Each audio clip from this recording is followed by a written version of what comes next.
సమాజంలో మార్పు కోసం యువత రాజకీయాల్లోకి రావాలని పిలుపునిచ్చారు మంత్రి నారా లోకేష్.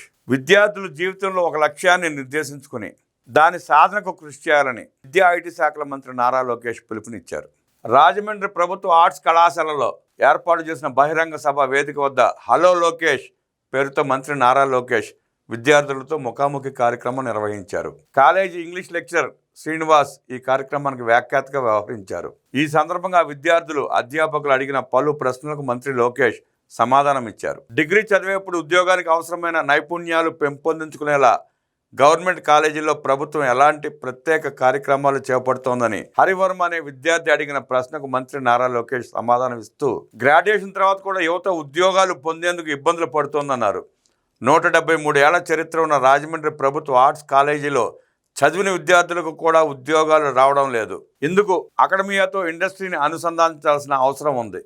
విద్యతో పరిశ్రమలకు అనుసంధానించాలి. అందుకే ప్రభుత్వం క్లస్టర్ బేస్డ్ విధానంలో ముందుకు వెళుతోంది. ఆయా జిల్లాల్లో సుమారు 22 క్లస్టర్స్ను గుర్తించాం.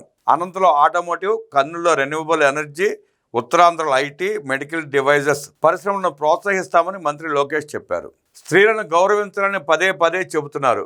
కానీ సోషల్ మీడియా, మూవీస్లో అలాంటి పరిస్థితి లేదు. అవి మారకుండా ఈ సమాజంలో మార్పు వస్తుందా అని బీఎస్సీ ఫైనల్ ఇయర్ చదువుతున్న శ్రీదేవి అనే విద్యార్థి అడిగిన ప్రశ్నకు మంత్రి సమాధానం ఇస్తూ, మా తల్లిని అవమానిస్తే ఎంత ఇబ్బంది పడ్డారో తాను కళ్ళారా చూశానన్నారు. ఆ రోజు నుంచే స్త్రీల గౌరవాన్ని పెంపొందించే కార్యాచరణ అమలు చేయాలనే ఆలోచన వచ్చింది. కేజీ నుంచి పీజీ వరకు స్త్రీలను గౌరవించాలనే లక్ష్యంగా పాఠ్యాంశాలు రూపొందిస్తున్నాం. గాజులు తొడుక్కున్నావా, చీర కట్టుకున్నావా లాంటి పదాలను వెళ్ళనాడాలి. విద్యార్థులకు నైతిక విలువలు చాలా అవసరం. విజయానికి దగ్గరి దారులు లేవు. నైతిక విలువలు పెంపొందించుకోవాలి. అందుకే ప్రముఖ ప్రవచనకర్త చాగంటి కోటేశ్వరరావును సలహాదారుగా నియమించుకున్నాం. నైతిక విలువలపై ఆయన రూపొందించిన పుస్తకాలను విద్యార్థులకు అందజేశాం. మరోవైపు కరికులంను ప్రక్షాళన చేస్తున్నాం. ప్రతి శనివారం నైతిక విలువలపై క్లాసులు ఏర్పాటు చేస్తాం. మహిళలను కించపరిచే విధంగా ఎవరు వ్యవహరించినా చర్యలు తీసుకునేలా చట్టం తీసుకురావాలని భావిస్తున్నామని మంత్రి లోకేష్ తెలిపారు. డిగ్రీ చదివేప్పుడే పార్ట్ టైం జాబ్ చేసే విధంగా ఏమైనా అవకాశాలు కల్పిస్తారా?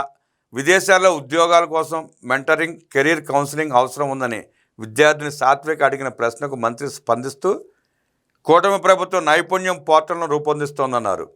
ఇంటర్వ్యూకి ఎలా హాజరు కావాలి, ఏ విధంగా సిద్ధం కావాలి, ప్రపంచంలో ఎక్కడ అవకాశాలు ఉన్నాయో ఈ పోర్టల్ ద్వారా తెలియజేస్తాం. నైపుణ్యం పోర్టల్ ద్వారా ఉద్యోగ అవకాశాలు కల్పించే బాధ్యత ప్రభుత్వం తీసుకుంటుందని మంత్రి లోకేష్ చెప్పారు. మీది పెద్దలు కుదిర్చిన వివాహం, మీ లవ్ ఎలా స్టార్ట్ అయింది అని కీర్తన అనే విద్యార్థిని అడిగిన ప్రశ్నకు మంత్రి సమాధానం ఇస్తూ, తనకు చిన్న వయసులోనే పెళ్ళయిందన్నారు. అరేంజ్డ్ మ్యారేజ్లో అండర్స్టాండింగ్ ముఖ్యం. మన పర్సనల్ లైఫ్లో, కెరీర్లో ఏదైనా సాధించాలంటే అండర్స్టాండింగ్తో ముందుకు వెళ్ళాలి. బ్రాహ్మణితో ఆ బాండ్ అండర్స్టాండింగ్ వల్ల వచ్చింది. ఇద్దరం కలిసి అన్ని పనులు సమానంగా చేస్తాం. తల్లిదండ్రులు, అవ్వాతాతల నుంచి మనం నేర్చుకోవాలి. ప్రపంచంలో అతి తక్కువ డైవోర్స్ రేట్ ఉన్న దేశం మనది. మన కుటుంబ వ్యవస్థ చాలా గొప్పది. మీరు బాగా చదువుకుని కంపెనీలు స్టార్ట్ చేయాలి. 10 మందికి ఉద్యోగాలు కల్పించాలి. బ్రాహ్మణి అర్థం చేసుకోవడం, ఆమె సపోర్ట్ వల్లే నేను పాదయాత్ర చేయగలిగా. అండర్స్టాండింగ్ అనేది చాలా అవసరమని మంత్రి లోకేష్ అన్నారు. 20 లక్షల ఉద్యోగాల కల్పన, జాబ్ క్యాలెండర్ ఎప్పుడు విడుదల చేస్తారని కిషోర్ అనే విద్యార్థి అడిగిన ప్రశ్నకు మంత్రి సమాధానం ఇస్తూ, 2047 నాటికి వికసిత్ భారత్ లక్ష్యంగా ప్రధాని మోదీ పనిచేస్తున్నారన్నారు. అందులో భాగంగా స్వర్ణాంధ్ర విజన్ సాధించాలంటే పెద్ద ఎత్తున ఉద్యోగ ఉపాధి అవకాశాలు కల్పించాలి. ప్రముఖ ఐటీ సంస్థ కాగ్నిజెంట్కు ఇటీవల శంకుస్థాపన చేశాం. 25,000 ఉద్యోగాలు కల్పిస్తామని వారు చెప్పారు. గూగుల్ డేటా సెంటర్ వస్తోంది. రిలయన్స్ డేటా సెంటర్ కూడా రాబోతోంది. 5 ఏళ్లలో ప్రభుత్వ, ప్రైవేట్ రంగాల్లో 20 లక్షల ఉద్యోగాలు కల్పిస్తాం. 150 కేసులు వేసినా 150 రోజుల్లో డిఎస్సి ప్రక్రియ పూర్తి చేసి 16,000 మందికి ఉద్యోగాలు ఇచ్చాం. 6,000 మందిని కానిస్టేబుల్గా నియమించాం. జనవరి నెలలో జాబ్ క్యాలెండర్ విడుదల చేస్తామని మంత్రి లోకేష్ తెలిపారు. యువత రాజకీయాల్లోకి రావాలని అంటున్నారు. మీరు నాకు మెంటర్గా వ్యవహరిస్తారా అని కిరణ్ అనే విద్యార్థి అడిగిన ప్రశ్నకు మంత్రి సమాధానం ఇస్తూ, యువత రాజకీయాల్లో రావాలని తాము కోరుకుంటున్నామన్నారు. సమాజంలో మనం ఆశించే మార్పు కోసం యువత రాజకీయాల్లోకి రావాలి. గ్రాడ్యుయేషన్ పూర్తయిన తర్వాత నేను నీకు మెంటర్గా ఉంటా, నీ ఫోన్ నెంబర్ ఇవ్వాలని మంత్రి లోకేష్ సూచించారు. కాలేజీలో స్పోర్ట్స్ కాంప్లెక్స్ నిర్మించాలని, లైబ్రరీ భవనాన్ని విస్తరించాలని శిరీష్ అనే విద్యార్థి కోరింది.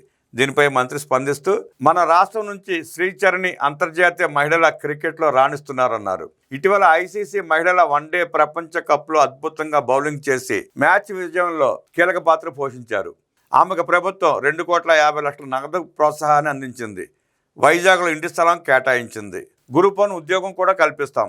చాలామందికి క్రీడల్లో రాణించాలని ఆసక్తి ఉంటుంది. శాప్ ద్వారా క్షేత్రస్థాయిలో మౌలిక సౌకర్యాలు కల్పిస్తాం. భవిష్యత్తులో కాలేజీల్లో కూడా క్రీడా మౌలిక సదుపాయాలు అభివృద్ధి చేస్తామని మంత్రి లోకేష్ తెలిపారు. గతంలో లావుగా ఉండేవారు, మిమ్మల్ని ట్రోల్ చేసేవారు, ఇప్పుడు ఫిట్గా ఉన్నారు. ట్రోలింగ్స్పై ఎప్పుడైనా బాధపడ్డారా? అయితే మిమ్మల్ని మీరు ఎలా మోటివేట్ చేసుకున్నారు?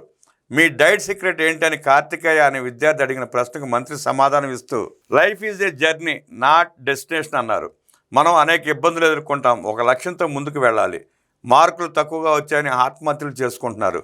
సవాళ్లను అధిగమించాలి. నేను సింగిల్ మీల్ మాత్రమే చేస్తా. మీలాంటి యువతకు 3 మీల్స్ అవసరమని మంత్రి లోకేష్ చెప్పారు. ప్రతి స్టూడెంట్కు ఏఏ టూల్ ఫ్రీగా ఇచ్చే ఛాన్స్ ఉందా అని విద్యార్థి అడిగిన ప్రశ్నకు మంత్రి సమాధానం ఇస్తూ 100% ఇచ్చే బాధ్యత తీసుకుంటామన్నారు. ఇది మంచి సలహా. నేను జెమినై ఎక్కువగా వినియోగిస్తా. జెమినైని ఉచితంగా అందించే బాధ్యత తీసుకుంటాం. 1 ఫ్యామిలీ 1 ఏఐ యూజ్ కేస్ తయారు చేయాలనేది సీఎం చంద్రబాబు లక్ష్యమని మంత్రి లోకేష్ స్పష్టం చేశారు. మీ అమ్మ కొట్టిన మొదటి దెబ్బ ఎప్పుడు, ఎందుకు అని హర్షవర్ధని అనే విద్యార్థిని అడిగిన ప్రశ్నకు మంత్రి సమాధానం ఇస్తూ మా అమ్మ ఇప్పుడు కూడా 2 దెబ్బలు కొడతారన్నారు. అమ్మకు చెప్పకూడని పని చేయకూడదని చాగంటి చెప్పారు. నేను ఈ స్థాయికి రావడానికి కారణం మా అమ్మ. క్రమశిక్షణ అమ్మ వద్ద నేర్చుకున్నా. అమ్మ ప్రేమ అన్కండిషనల్. తల్లిని ప్రతి ఒక్కరూ గౌరవించాలని మంత్రి లోకేష్ అన్నారు. హైయర్ ఎడ్యుకేషన్పై విజన్ ఏమిటి అని college principal doctor K Ramachandra Rao అడిగిన ప్రశ్నకు మంత్రి సమాధానం ఇస్తూ మన పాఠాలు ఇండస్ట్రీ ఓరియంటెడ్గా ఉండాలన్నారు. కరికులం ప్రక్షాళన చేస్తున్నాం. రీసెర్చ్ కూడా చాలా అవసరం. ప్రధాని మోదీ కూడా వచ్చే ఏడాది నుంచి పరిశోధనలకు ఎక్కువ నిధులు కేటాయించాలని భావిస్తున్నారు. హైయర్ ఎడ్యుకేషన్ కూడా స్ట్రీమ్లైన్ చేస్తున్నాం. లోకల్ ఇండస్ట్రీతో ఎక్కువగా టైఅప్ కావాలి. పిల్లలకు గ్రేటర్ ఎక్స్పోజర్ అందించాల్సిన అవసరం ఉందని మంత్రి లోకేష్ అన్నారు. కాలేజీలో చదివేప్పుడు మిమ్మల్ని ఎవరైనా ర్యాగింగ్ చేశారా? మీరు ఎవరినైనా ర్యాగింగ్ చేశారా? మీ ఫస్ట్ క్రష్ ఎవరని భరత్ అని విద్యార్థి అడిగిన ప్రశ్నకు మంత్రి సమాధానం ఇస్తూ తనను ఎవరూ ర్యాగింగ్ చేయలేదన్నారు. మా మధ్య ఫ్రెండ్షిప్ ఉండేది. బ్రాహ్మణి నా ఫస్ట్ అండ్ లాస్ట్ క్రష్ అని స్పష్టం చేశారు. అవినీతి అనేది చాలా పెద్ద సమస్యగా మారింది. అవినీతి కట్టడికి ఎలాంటి చర్యలు తీసుకుంటారని విద్యార్థి ప్రశ్నకు మంత్రి సమాధానం ఇస్తూ మన మిత్ర వాట్సాప్ గవర్నెన్స్ ద్వారా 1000 వరకు సేవలు అందిస్తున్నామన్నారు. సంస్కరణలు రావాల్సిన అవసరం ఉంది. సంస్కరణల ద్వారానే అవినీతికి అడ్డుకట్టు పడుతుంది. మంచివారికి ఓటు వేయడం ద్వారా మార్పు సాధ్యం. 2004-2005 సమయంలో రాజకీయాలకు రావాలని నిర్ణయం తీసుకున్నా. చంద్రబాబుకు దక్కే గౌరవాన్ని చూసి రాజకీయాలకు రావాలని నిర్ణయించుకున్నా. ఏ గౌరవం అయితే మా నాన్నకు దక్కుతుందో ఆ గౌరవం నాకు దక్కాలని ఆహర్నిశలు కష్టపడుతున్నానన్నారు.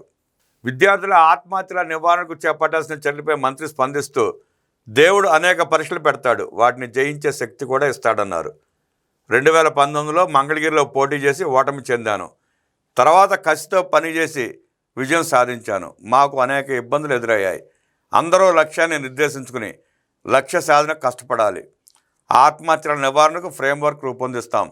ఆత్మహత్య సమస్యకు పరిష్కారం కాదని మంత్రి చెప్పారు. అనంతరం అందరితో కలిసి సెల్ఫీ ఫోటో దిగారు.